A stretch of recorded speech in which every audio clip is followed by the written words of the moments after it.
안녕하세요. 싱글초원 마사카 목장의 박세린입니다. 작년 가을에 기도의 삶을 듣다가 성경 통독도 시작하게 되었는데요. 원래는 90일 만에 통독을 마치는 과정이지만 결국 7개월 만에 다 읽게 되었습니다. 통독을 시작한 계기는 특별한 것은 없고 서은영 사모님께서 권해주셔서 다 못 읽을 각오로 일단 시작했었습니다. 90일 통큰 통독이라는 프로그램에 대해서 간단히 설명드리겠습니다.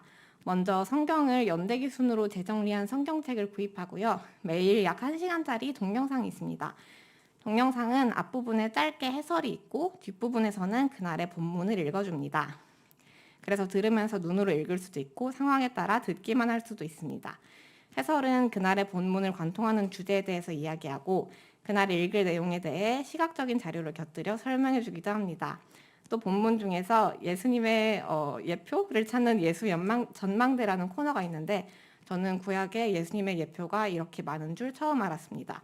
예를 들어 여리고에 살던 기생 라합이 창문에 붉은 줄을 달아서 그 가족이 이스라엘의 정복 전쟁 때 구원을 받습니다. 그런데 붉은 줄을 뜻하는 샤니 가브라는 말은 피의 약속으로 해석할 수도 있다고 합니다. 그래서 기생 라합이 수많은 사람 중에서 유일하게 이스라엘이 승리를 얻을 것이다 라는 소문을 믿고 이렇게 붉은 줄을 매단 것처럼 우리도 이 세상 많은 사람들 중에서 우리만 복음을 듣고 마음 창에 피의 약속 붉은 줄을 닿아야 한다 이렇게 설명을 하는데 이렇게 생각지도 못한 부분에서 예수님의 예표를 꼭 하나씩 찾아내는데 듣고 보면 하나같이 그럴듯해서 신기했습니다. 이 성경 통독 프로그램이 좋았던 점은 일단은 해설로 전체적인 조망을 잡아주어서 좋았고 본문을 읽어주는 음성과 함께 읽으니 딴 생각을 안 하고 페이스를 지킬 수 있어서 좋았습니다. 그리고 첫 시간 해설에서 통독은 정독과 다르며 성경 전체를 조망하는 것에 의의가 있다고 말해주어서 너무 디테일에 집착하지 않고 편하게 읽을 수 있어서 좋았습니다. 성경 통독 기간 동안의 주요 사건은 남편 광우의 취업이었습니다. 통독을 시작할 때 여기저기 지원서를 넣는 시기였는데요. 전공 특성상 주로 지방에 있는 기업들에 지원했습니다. 주말 부부를 하게 될 것 같아 걱정이 많이 되었는데 그때 마침 창세기에서 요셉 이야기를 읽었습니다.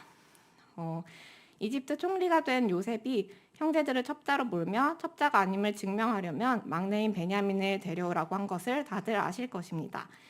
아버지 야곱이 베냐민은 절대 못 보낸다고 버티다가 결국 양식이 다 떨어지자 아들을 잃게 되면 잃는 것이지 낸들 어떻게 하겠느냐 하면서 보냅니다. 그러자 하나님은 그에게 죽은 줄 알았던 아들 요셉까지 돌려주십니다. 이 이야기를 통해서 저에게 말씀하시는 것 같았습니다.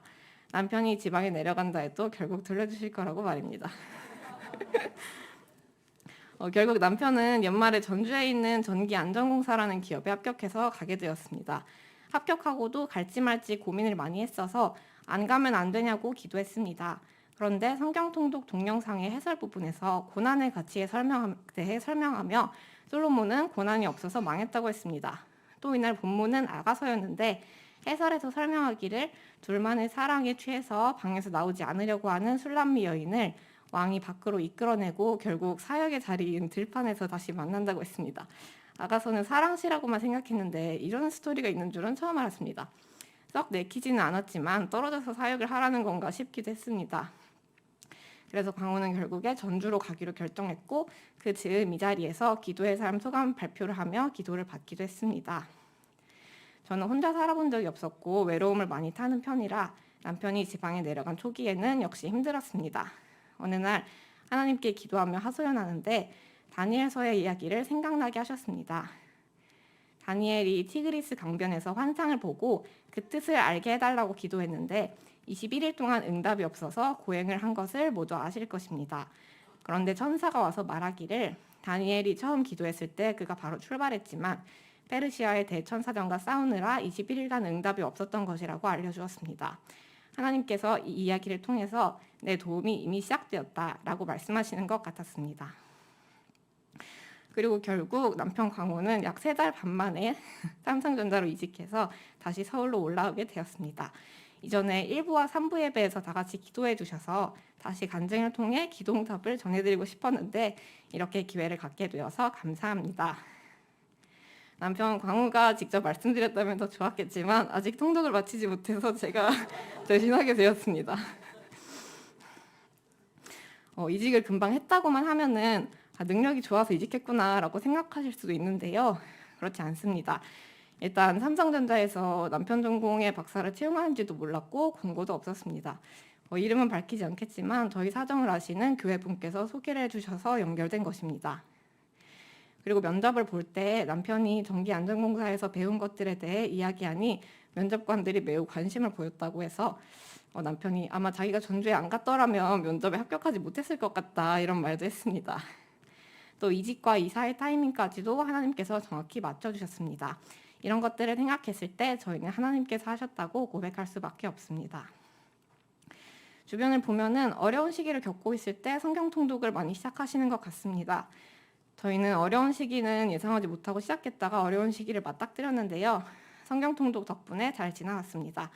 그러니 지금 어렵든 평탄하든 성경 통독을 시작하면 좋은 것 같습니다. 성경 통독을 권해주시고 함께 읽어주신 서은영 사모님, 서로 격려해준 기도의 삶 팀원들에게 감사드립니다.